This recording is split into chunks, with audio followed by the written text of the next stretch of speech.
चंद्रपूर महानगरपालिकेत अखेर काँग्रेसला विरोधी बाकांवर बसावं लागतंय। निवडणुकीत काँग्रेसला 27 जागा मिळाल्या, मात्र स्पष्ट बहुमतापर्यंत पोहोचण्यात पक्ष अपयशी ठरला। सत्ता स्थापन करताना आल्यानं आता काँग्रेसमध्ये आरोप प्रत्यारोपांना ऊत आलाय।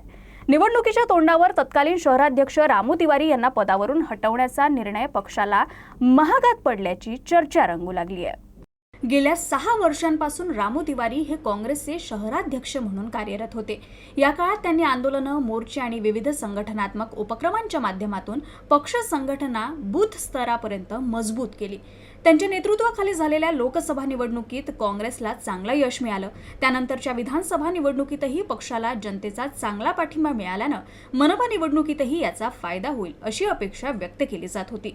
मात्र मनपा निवडणुकीच्या अवघ्या महिनाभराआधीच रामू तिवारी यांना अध्यक्षपदावरून हटवण्यात आलं।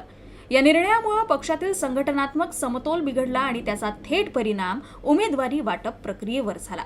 अनेक वर्षांपासून सक्रिय असलेल्या आणि निवडणुकीच्या तयारीत असलेल्या कार्यकर्त्यांचे तिकीट कापण्यात आले। त्यांच्या जागी नव्या आणि कथित पसंतीच्या उमेदवारांना संधी देण्यात आली, ज्यामुळे कार्यकर्त्यांमध्ये नाराजी पसरली। या असंतोषाचा परिणाम निवडणूक निकालात स्पष्ट दिसून आला।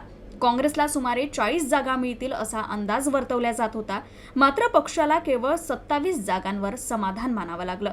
परिणामी स्पष्ट बहुमत न मिळाल्यानं सत्ता स्थापनेसाठी काँग्रेसला इतर पक्षांवर अवलंबून राहावं लागलं।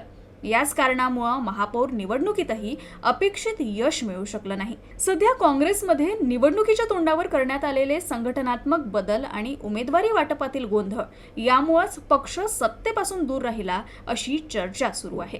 विशेषतः रामू तिवारी यांना पदावरून हटवण्याचा निर्णय आत्मघातकी ठरल्याची भावना आता कार्यकर्त्यांमध्ये उघडपणे व्यक्त होतीये।